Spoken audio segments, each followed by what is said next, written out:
Okay, we are live. It is March 2nd, 2022. I'm going to go ahead and test out the system. I'm using the USB instead of Wi-Fi. And if the audio works, then I will send out notifications. But we had a couple of experiments early today and they both failed. One thing that's new here is the main channel.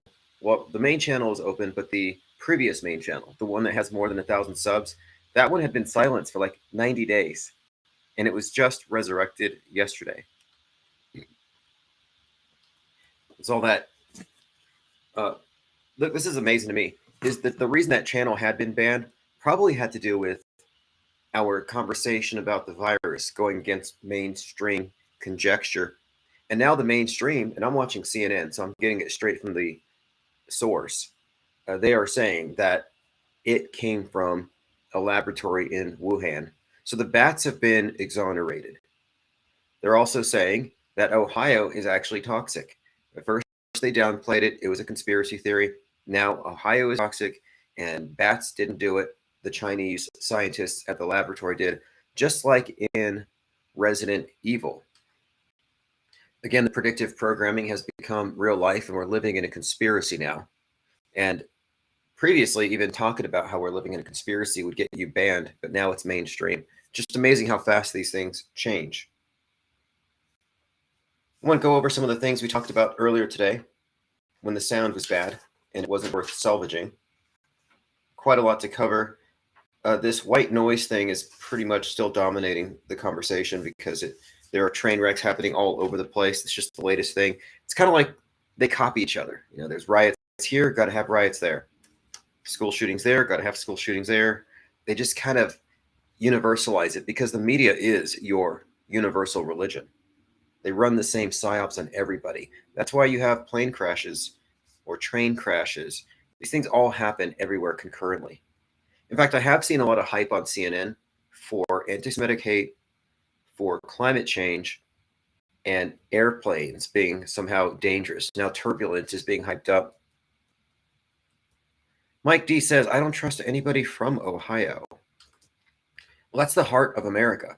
And the reason why they chose Ohio for that PSYOP has to do with this destruction of the West and America as it's conceptualized specifically by the right. The Ohio white noise PSYOP has to do with, one, pointing fingers at capitalism as the problem here. And they got the right to agree that there's a problem. Then they said, oh, we agree with you. It's worse than you even think. Do you remember that? Like the first week after the train wreck, it was only the right, and they were saying, why isn't anybody talking about Ohio? It's super toxic. It's very bad. And then suddenly, after a week of silence, Greta and company are like, welcome to the club. We've been trying to tell you this whole time. It was a clever, strategic way of getting the right to agree with the premise and just accept it. But another reason they went for Ohio, being the heart of America and all of that, is I think they're also connecting the story of National Lampoon, the nuclear family driving across the country. Can't have that anymore. Not with a new upcoming 15-minute city concept. You don't want people thinking about, it might be a good idea to bond with your nuclear family and get into a station wagon and drive across America. No, that's bad for Gaia. And so are nuclear families, come to think of it. That's another target there. It's iconoclasm. They have to kill Clark Griswold. And that's why, if you look at White Noise, the main character looks like Chevy Chase. They mirrored it. It was just a dark mirror to destroy this nostalgic sense you might have for the past where road trips were a thing. There's not going to be any road trips in the future. And the 15-minute city thing, there's nothing wrong with having everything in reach. That's what the whole idea of becoming independent, getting off the grid, not having to go anywhere. Uber Dash, it's all very convenient. But the reason why 15-minute city sounds ominous is because it seems like the left has a history of exaggerating and making up conditions in the environment in order to trick people into locking down or coerce. And they will use coercion through subtle influencers, because they spread mind viruses. But the government's influencers are used to convince people it would be a good idea to lock down. That way they don't have to force you. They don't use force. They get people to agree to everything. All right, we've been talking about the CNN filter, which is I'm traveling right now. I'm sort of in between, and I have the TV on for white noise to block out what's happening outside. And CNN is just pure white noise. And I think white noise is also a term to describe our media environment, how it's overly saturated with people competing for control over the narrative. And the main character in the movie underreacted to the warning of the toxic airborne event. He didn't think it was serious. And I think that was kind of a parody of how the right underreacted to the threat that said we had to lock down. The point of it is, if we don't get rid of white noise, we're not going to be able to respond to, I guess, emergencies and tragedies appropriately. That was one of the points of the movie. But I've been listening to CNN and watching its white noise, and one of the themes was anti-Semitic hate on the rise. So I watched a documentary about how there's Nazis everywhere, and it's basically rising because of Twitter and Elon Musk and the mind junk. Elon Musk, leading purveyor of space junk, has now contaminated our cyberspace with mind junk.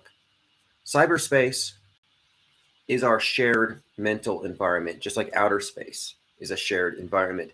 And what they're trying to convey here is that we can't let the right, can't let the West and its values destroy this commons of outer space, of Gaia, and cyberspace. This is just the way they've been framing these arguments as we've been moving forward.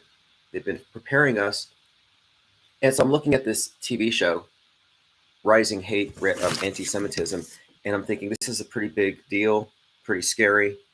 And then I look it up on YouTube so I can share it with my friends and say, hey, look what they're showing right now. Turns out it's like a year old. So it's expired old propaganda, old agitprop, stale. And they bring it off the shelf and they just serve it to you again. I'm like, why would they do this? Well, it's because all of the media outlets were saying there's going to be some Nazi attacks this weekend. It didn't happen. But how would you know it didn't happen if you were the target audience? Because the target audience are brainwashed and they believe whatever comes out of the screen. There's no sort of critical thinking. Therefore, they're thinking, okay, there's Nazis out, I'm staying in. I'm not going out for this night of hate. Whether or not the night of hate happens, the believers, the sheep, aren't going to know. They get all their information secondhand. For example, think about the movie The Village, where the people who are in the village never leave because they think there's monsters outside. And every once in a while, the monsters raid the village, but they're all herded into the basements. They never actually see these things. It's always secondhand, but they don't want to see them. They don't want to see these terrifying things. They're just willing to trust their elders. And the people who trust the news are frightened sheeple, and they just accept that these things are true.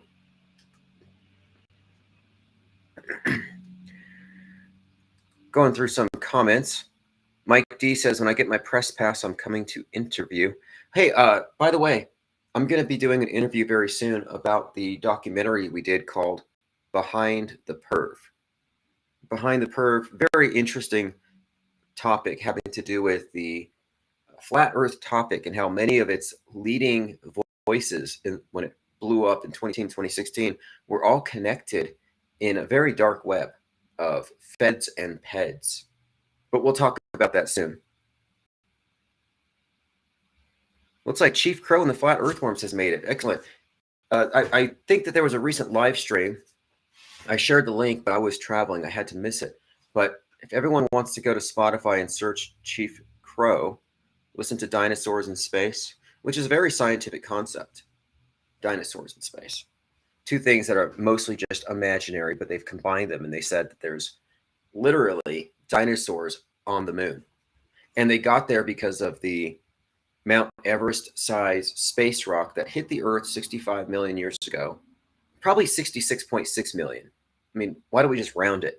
So 66.6 million years ago, a big rock punctured the atmosphere and hit the Earth, and it hit with such impact that parts of the Earth and huge chunks of land containing biomatter were flung into space and hit the moon. Like Earth just splattered on the moon. And you know, like a it's kind of a what they I think describe it as like like a super soaker, pretty much, of biomatter. So it's safe to say there's dinosaur bones on the moon. We know that there's petrified wood on the moon, at least if you believe in the moon landings, which I don't. But those of you that believe in moon landings, you know that the astronauts brought back from the moon rocks that were actually made of petrified wood.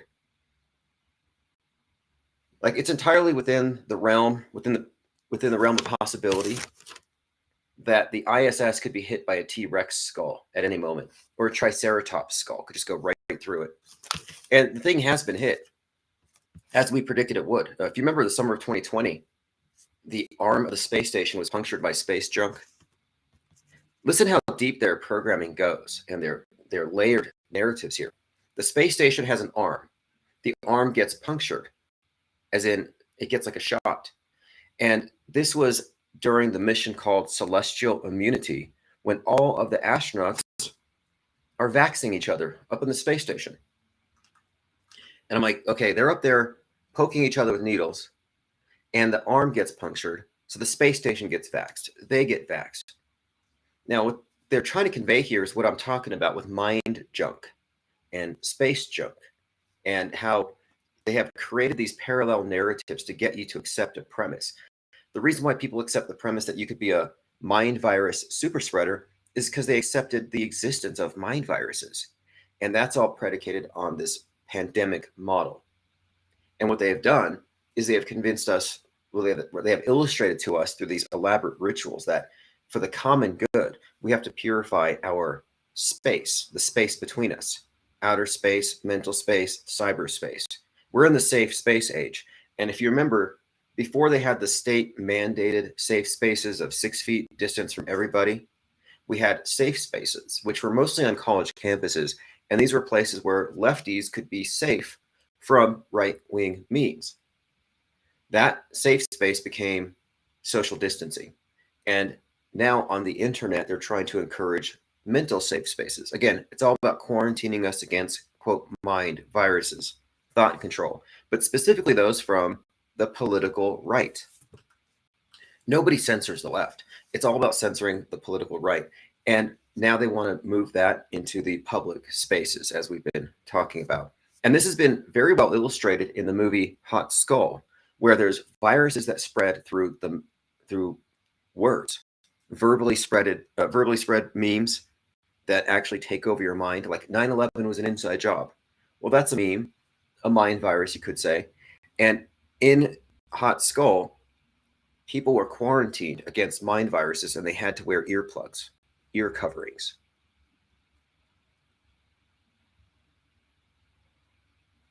Lean Dion says, quote, space is hard. Quote, space is big. Quoting Elon Musk. He did say that. Very succinct. Space is hard.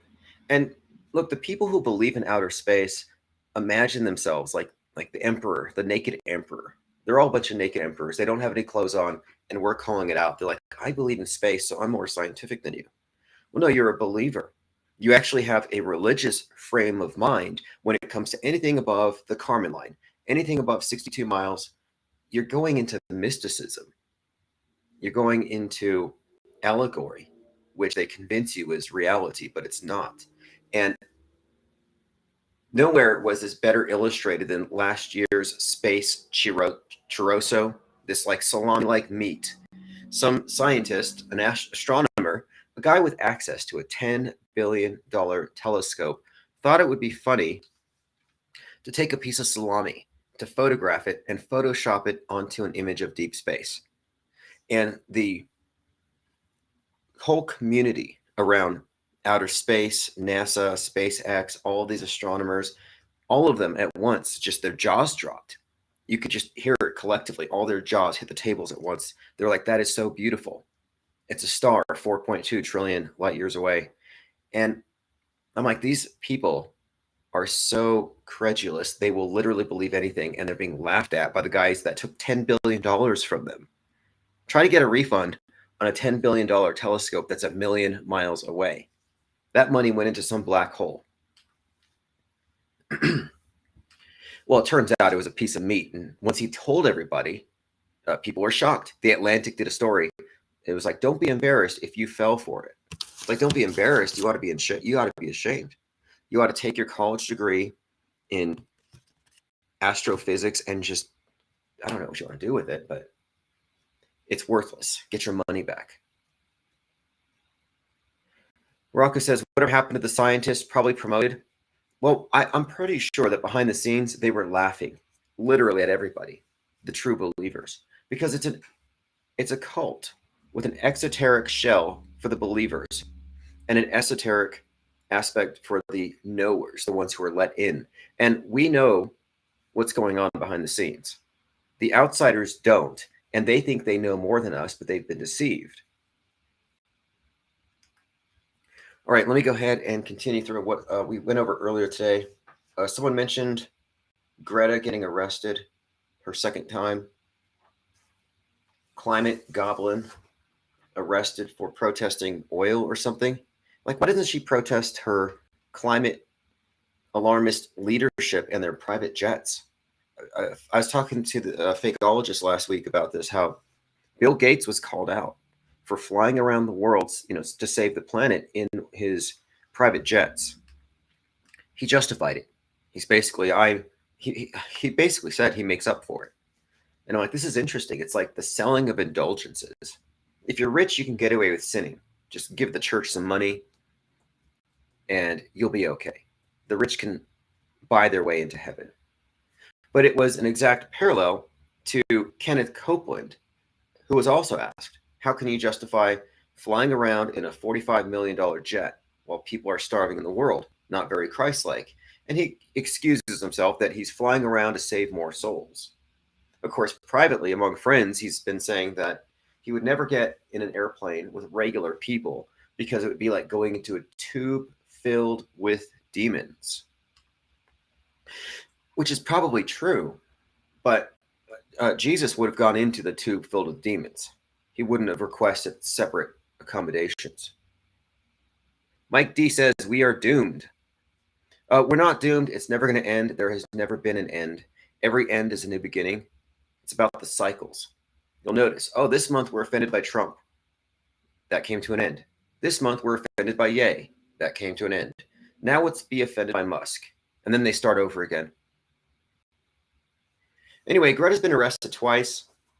I was thinking, let's just give her 3 strikes and then she's out for good. Lock her up. Lock her up. And why not? They ought to encourage her to lock up. Hey, lead the way, Greta. If you want us all to lock down to save Gaia, lead the way. Stop jet setting around.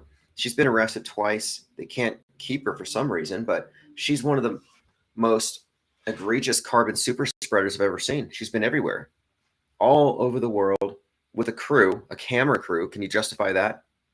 I mean, my carbon footprint is just me. She's got a crew. She's got a staff.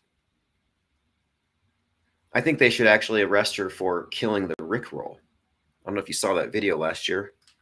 No, it was 2 years ago. We were supposed to be socially distanced and masked and vaxxed and all that. And she has a packed concert where she sang Never Gonna Give You Up by Rick Astley, effectively killing the Rickroll meme. That would be her 3rd strike if this world had any sort of justice. Now, the 15-minute city thing we've been talking about, and everyone is, and the left is laughing at the right over it. But they're just using this concept to take over what the private sector already does. If you live near a convenience store, you already have everything you need in 15 minutes. But they want to take care of it from a centrally controlled, probably a AI regulated system like Gaia, the global AI alliance that the World Economic Forum is setting up. I've been seeing a lot of interesting utopian plans like that big cube building in the Middle East. It's going to be a giant cube. I've seen Mars bases, but the future does seem to be enclosed. The future is enclosed for all mankind. That's why they're trying to condition you with agoraphobia. How many reasons do you have to be afraid of the sky? Like every day, there's another reason to be afraid of the sky. Falling balloons, asteroids, obviously, aliens, but now it's toxic airborne events, chemicals, VC. There's always a new reason to fear the sky. They want you to be agoraphobic, not algoraphobic. You're supposed to trust the guy that tells you to stay in your cave. And, that is the story of Chicken Little. Chicken Little goes into a panic because the sky is falling, and the fox shows up and says, "You can be safe in this cave." And they go into the cave. Well, the masses are in Plato's cave. The allegory of the cave, they're looking at the shadows on the wall. They're completely divorced from reality. And that's why when they see a picture of salami superimposed over the galaxy or the universe, they think, oh, that's a star trillions of light years away.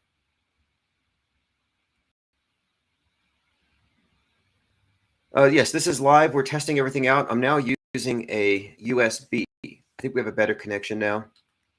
This is going to have to suffice for the next couple of weeks or until we get into a new headquarters. All right, so we've been talking about 15-minute cities or soft selling you on totalitarian communism. Bats have been exonerated. Ohio is toxic. Greta's in jail. I hope they keep her there for Gaia's sake. AI generated news is a fake threat. And here's what I mean. Space junk is a fake threat. There is no such thing. There's no such thing as outer space. They don't care about the whales anymore. Nobody cares about the oceans. That's why they, without a second thought, dumped 57 trillion tons of PPE into the oceans in the last couple of years. They don't care. Now it's about space environmentalism. Space environmentalism is a thing, but space is fake. And if space is fake and space junk is fake, then why is that even a threat? It's not. And this is, again, I think it's part of the allegory. It's part of setting a template in your mind. We all have to clean up outer space so we can all coexist. And who is the leading polluter of outer space? The right-wing, richest man in the world, Elon Musk, who epitomizes everything about the West that needs fall. He's flooding outer space, which will lock us all down, so we need to stop him. We can't continue out into space like this is America. We need to go up globally. Now, what they have done is they have correlated this idea with inner space, with our mind space. And what they have done is they have said, and this is what white noise is about, because so many people have access now to AI-generated news, creating tools, they can flood the mass media and compete with big media. And what they had said after Ohio was that one of the trending stories, like the trendingest story after Ohio, was actually from an AI news site, totally fake. And it had a lot of people convinced that the Mississippi River was tainted. Now, this is the white noise they're talking about. There's too much noise, too many competing voices trying to tell us what's going on. And this is problem, reaction, solution. Oh, we need to get rid of the problem. Get rid of mind junk. That's what we're talking about, mind junk. Mind junk and space junk are both fake threats. And who's the leading purveyor of both? Elon Musk, because, of course, he broke the dam with Twitter.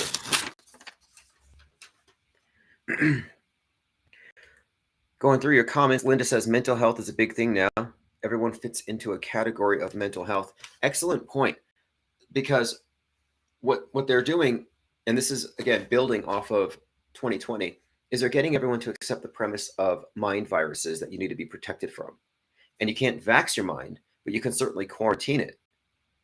Like I had this concept and I was drawing this last night in one of my sketchbooks here, this concept for a safe space suit. It's like a space suit, but it's lightweight. And it protects you from everybody around you, obviously, but it protects you from viruses. But more importantly, it's completely soundproof. You can't hear anything from the outside. However, you have some kind of headpiece on, so you'll get sound, but it's all filtered. So the computer, the AI, can filter out mind viruses. In other words, someone could start talking to you and you're having a nice conversation, and the instant they start talking about a conspiracy theory, you cease to hear them because you're wearing a safe space suit. I mean, that's what they want people in, and they're trying to create this. This is the safe space age, but if they can convince you that you can catch an idea, then they win. They got you convinced you can catch that the pandemic model is real and accurate. Now they're trying to get you to believe that you can catch a mind virus. Like this guy said something, you can catch it. You might want to wear earphones, just like in the movie Hot Skull. That guy's got a hot skull. His ears aren't covered, and he's talking. He's jabbering, as they say in the show. And nobody knew what a mind virus was until 2 months ago. Elon Musk said we must stop the woke mind virus. Well, if you look at the book Virus of Mind, it's by Richard Brody. This is the guy who created Microsoft Word. Richard Brody, Microsoft Word creator, author of Virus of the Mind. And the cover has a brain getting vaccinated. But think about this too. Microsoft, it's a Bill Gates connection, vaccination, and Word. We're talking about the advent of the thought crime, words that spread like viruses. And now here's one other thing. They convinced the public that the most dangerous person during a pandemic is the healthy person, because now you're a healthy super spreader. And even though you're not affected by it, you could potentially endanger a lot of people with weak immune systems. Now, the new parallel has to do with mental health. You might be mentally healthy and you could entertain all these dangerous ideas, these dangerous mind viruses. We traffic in toxic misinformation. But even though you're healthy, if you were to go spread this information in the public, not everyone has a healthy immune system. Therefore, your mental health makes you a threat to society because you can spread mind viruses to people that don't have the mental immune systems, and they can catch your viruses and they can turn radical. They can go crazy. They might go shoot up a supermarket. Mike D says, when I saw the ISS attached to that weather balloon, I thought Tim saying the ISS will be coming down. Oh, yes. I've been thinking that, look, it's inevitable. They have to bring it down. And the reason why is that the special effects on the ISS are easily 10 years behind.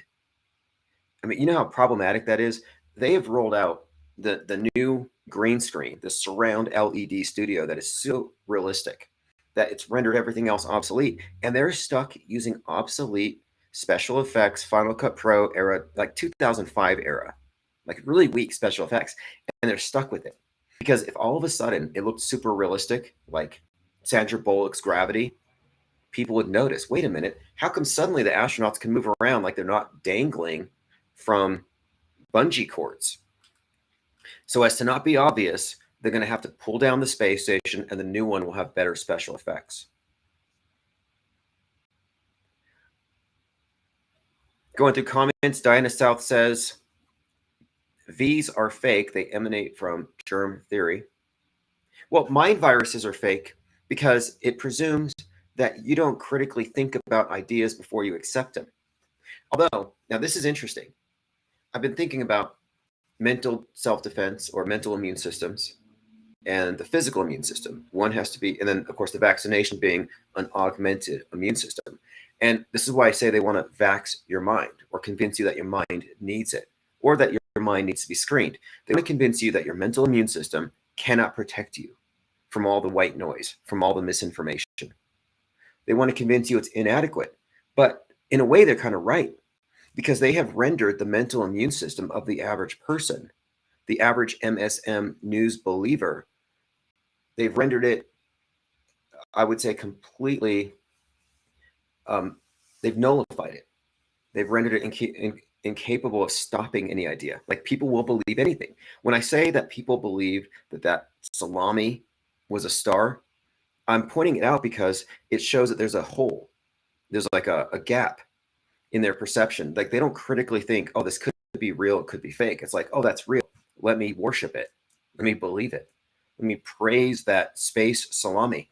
And they should be ashamed because what they have done is they have abnegated the responsibility to think for themselves.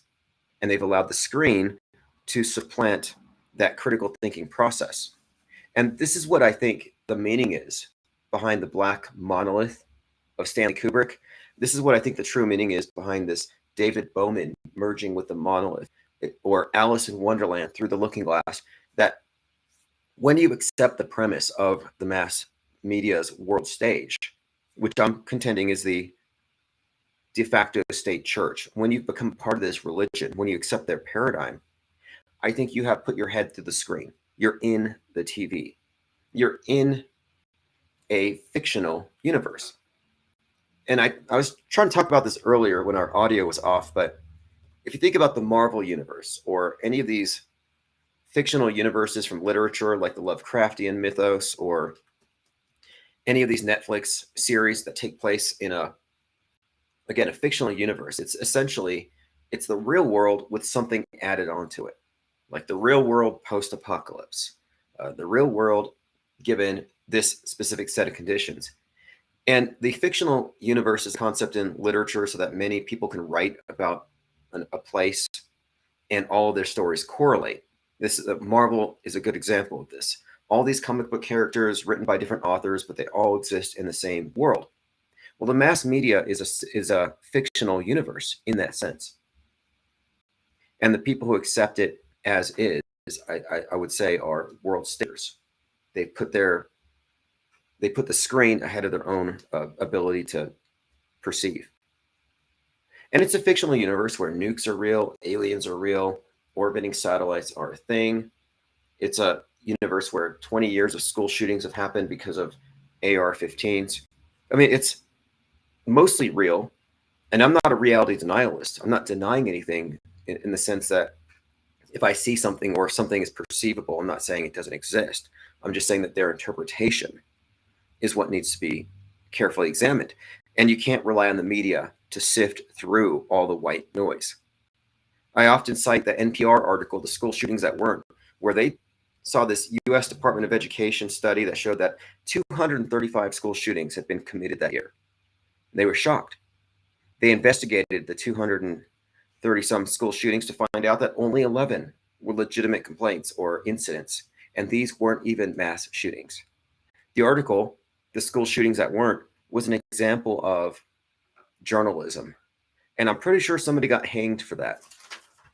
I'm not supposed to fact check.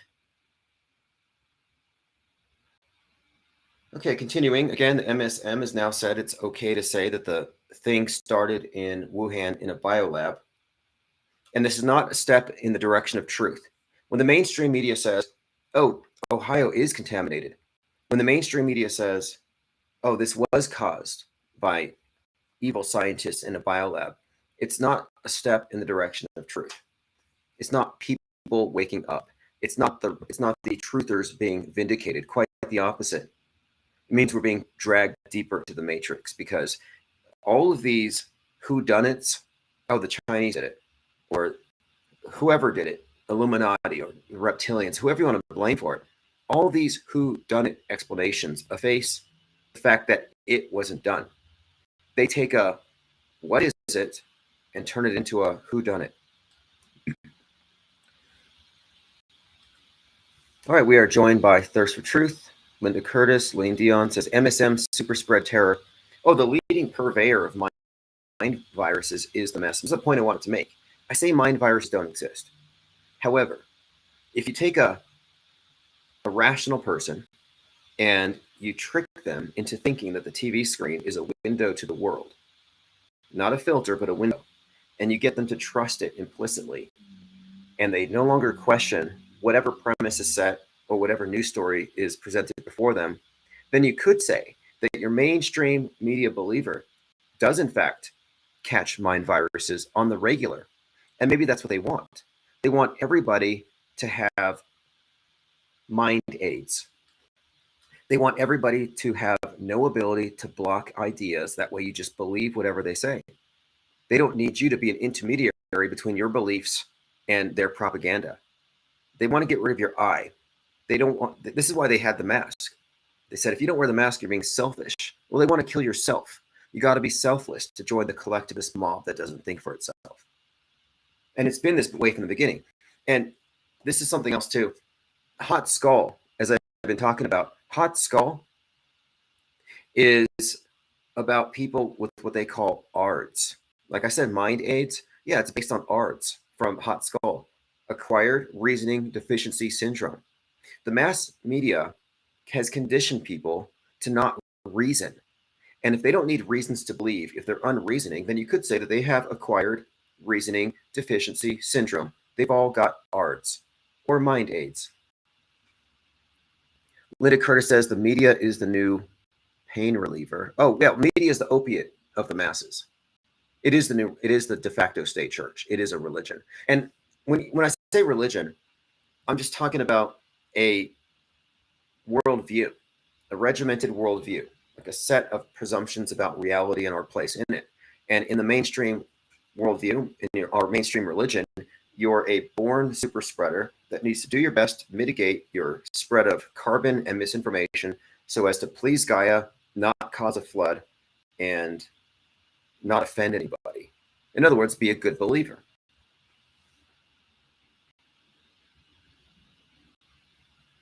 All right, let us continue. I've been doing a lot of tweeting in the last few days, a lot of research on Twitter. And if you want to follow me there, it's at Real Tim Osman. Les Luthor, Lezluthor, he tweeted this today. Yes, the Ukraine war is fake, but your idea of fake ain't the same as mine. Illusion is a better word. One of the reasons for the IPS Institute for Advanced Media Deconstruction is we have to create our own lexicon. We have to create our own words to describe the reality that they hide and obfuscate. They're not going to give you the words to understand this reality. That's why your average person thinks the news is news and not psyop entertainment. It's all psychological operations. Your screen is a filter, not a window. But the public doesn't know, so they think everything's real. And what Les Luthor is here saying is that, yeah, it is fake. But he uses the word illusion because if you were following in like 2016, a lot of stories are being called out as fake all the time. Auto hoaxers were not being reflexively censored by Twitter or by YouTube, rather. YouTube's censorship agenda picked up after the Harvest Festival, 10/1/2017. That's when they really took a strong lead in in blocking out white noise. Again, where the white noise? But at that time, Donald Trump started using the word fake. It's like, oh, that's fake news. That's fake news. And they'd say, no, you're fake news. No, you're fake news. So fake stopped referring to psychological operations and propaganda and complete perception management stunts pretending to be news. We're talking about simulated news events. We're talking about drills presented as real. No, fake ceased to refer to that.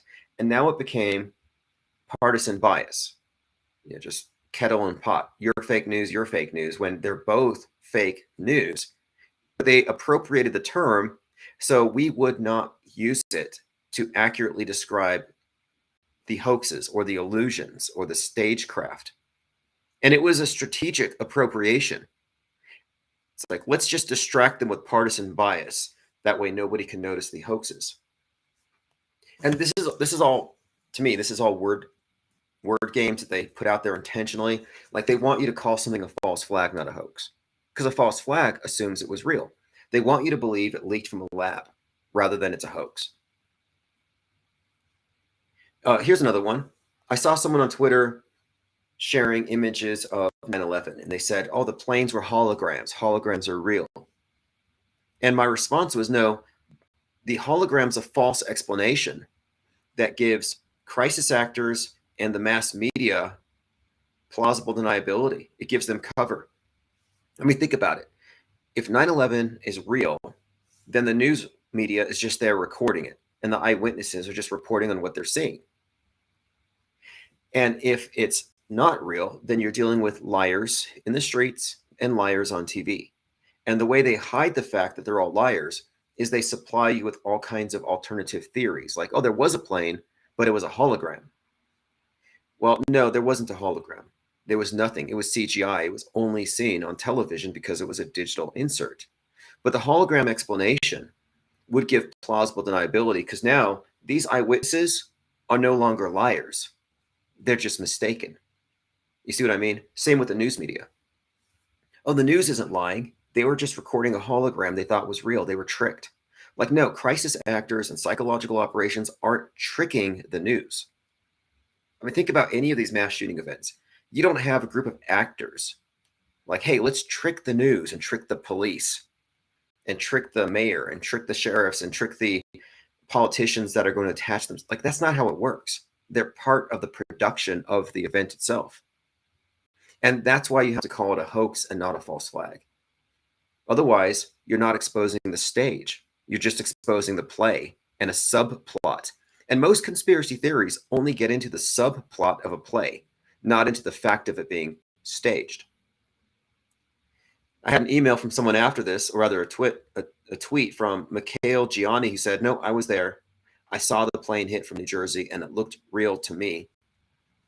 My response was, "You're a liar." I mean, it's really that simple. Oh, and we're talking about, life follows psyops, not the other way around. The news will say with this cliche kind of that the reason why the Ohio thing looks like Netflix is it's just art imitating life. And people don't look at it any deeper. They don't think of it as being staged. And many of them probably believe it. They probably think, oh, this is the reality. So it's just a matter of time until Netflix mirrors it perfectly. And that's, again, showing you how deep people are into this thing. But in this event, I was looking into Ben Ratner, who was one of the actors as an extra in White Noise, who then had to be evacuated from the actual event. And I thought, what are the odds that this guy's simply an actor who's now inadvertently a crisis actor? It's more likely that he's both. Well, he was being interviewed on CNN, and it was Toxic Threat, Ohio to open health clinic for East Palestine residents. And he's speaking to CNN, and behind him, he has all kinds of board games. The Game of Life, a game called Operation, and a chess game. But think about that. Game of Life, chess, Operation. These are all little hints. And I posted it on my Minds.com account, but I'm now convinced that all those extras were actually crisis actors and extras. They double dipped.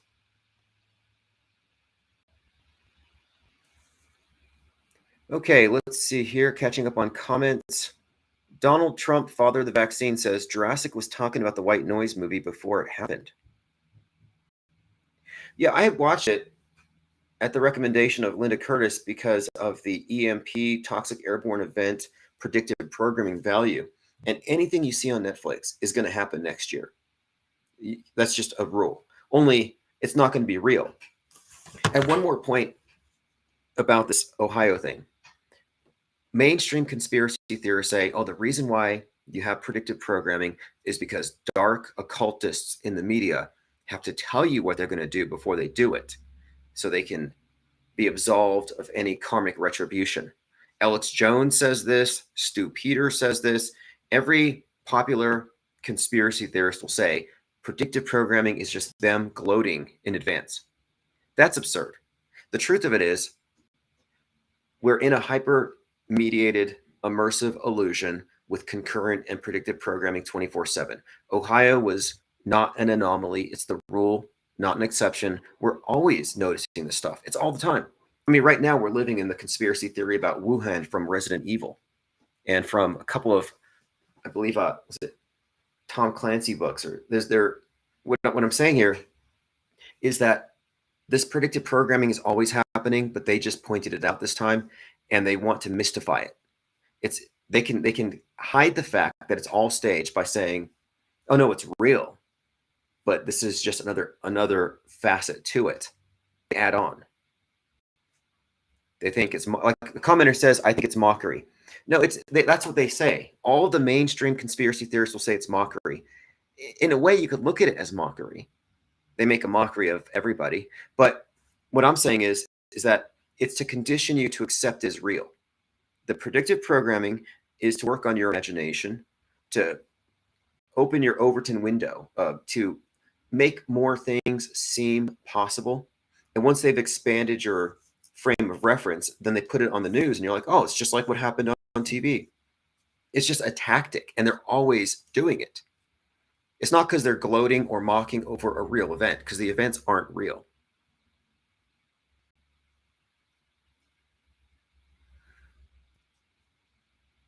Let me see here, going through comments. There's a documentary called 11 Minutes, says Jabo82, on Netflix about the Vegas shooting. Do you think Netflix covers up when they don't predict events? They do two things. They predict it, and then you'll find concurrent programming that mixes with the news. And then after the fact, they dramatize it and they make it more real and more engaging after the fact. But again, I want to point out, and this is key, the idea that they're revealing in advance as some kind of karmic contract, yeah, that's completely nonsensical and made up, and it's to distract you from the fact that the whole thing is just a hoax. Okay, I think this is working out pretty well as far as audio. I'm using the tethering. This is mostly a test, which is why I didn't send out live stream notifications. But good news is one of the main channels is back up. I'm going to delete this off of the official channel for obvious reasons. We're being targeted, but we have a lot of great developments going forward. And I want to say thanks to everyone who's helped to keep this channel going, despite the fact that I'm in between and traveling at the moment. We are going to be live again on the regular, mostly in the mornings and around this time. Hopefully tomorrow I'll be in a place where I can take calls, but the sound is a lot better than it was. Anyway, I have to run some errands. We'll be back. Thanks everyone for joining, and subscribe. And if you want to join the Patreon, it's $1 30-day free trial. Go to infiniteplainsociety.com for the link.